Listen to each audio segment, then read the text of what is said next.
Le froid fait son show.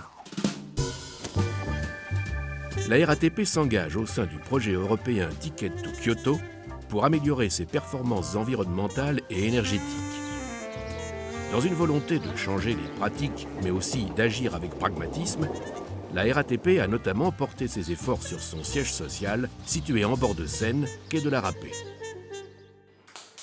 Pour des raisons de sécurisation de la maison RATP, nous avons choisi d'installer un nouveau groupe froid plus performant et moins énergivore afin de climatiser les 3 salles informatiques de contrôle. En été, en cas de défaillance de livraison en eau glacée de notre prestataire externe, nos installations sont désormais totalement sécurisées. En hiver, d'octobre à mars, notre nouveau groupe froid produit l'intégralité du froid dont nous avons besoin. Le groupe froid produit de l'eau à 7 degrés Celsius. Grâce à un circuit en boucle, l'eau est stockée dans une cuve permettant la production d'un volume constant de froid. Elle circule ensuite vers la bouteille de mélange où elle est en contact avec une eau plus chaude revenant des salles informatiques, elle-même alimentée par un circuit fermé. L'eau froide part vers 3 pompes de distribution, puis diffuse le froid vers les salles concernées avant de revenir plus chaude. C'est cette eau plus chaude qui est à nouveau refroidie grâce au contact du liquide caloporteur dans la bouteille de mélange.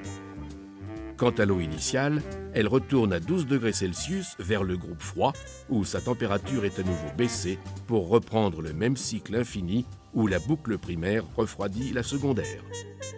Mais pour créer du froid, le système produit énormément de chaleur, une importante déperdition d'énergie. Alors pourquoi ne pas faire preuve de bon sens et récupérer ces calories?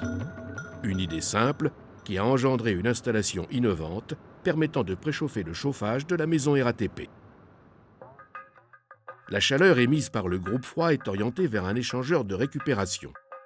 Après avoir circulé dans le bâtiment et être revenu à une température inférieure à celle de son départ, l'eau du chauffage urbain gagne ainsi quelques degrés au contact de la chaleur émise par le groupe froid avant d'être remise dans son circuit initial. La boucle de chauffage urbain ne fonctionne donc plus de manière isolée. Quant à l'eau chaude de la boucle du groupe froid, elle retourne à 50 degrés Celsius vers le groupe froid pour y récupérer à nouveau la chaleur émise par celui-ci. Grâce à ce système, le groupe froid fournit l'hiver près de 25% du chauffage nécessaire aux 56 000 m² de bureaux de la maison RATP.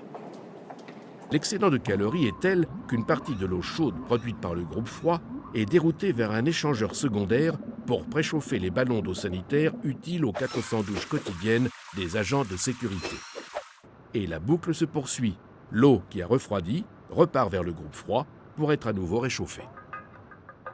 Chaque année, la maison RATP baisse ses dépenses énergétiques de 9% et réduit ses émissions de gaz à effet de serre de 166,5 tonnes équivalent CO2. 105 000 € sont ainsi économisés sur la production de froid, de chauffage et d'eau chaude sanitaire pour un retour sur investissement de moins de 4 ans.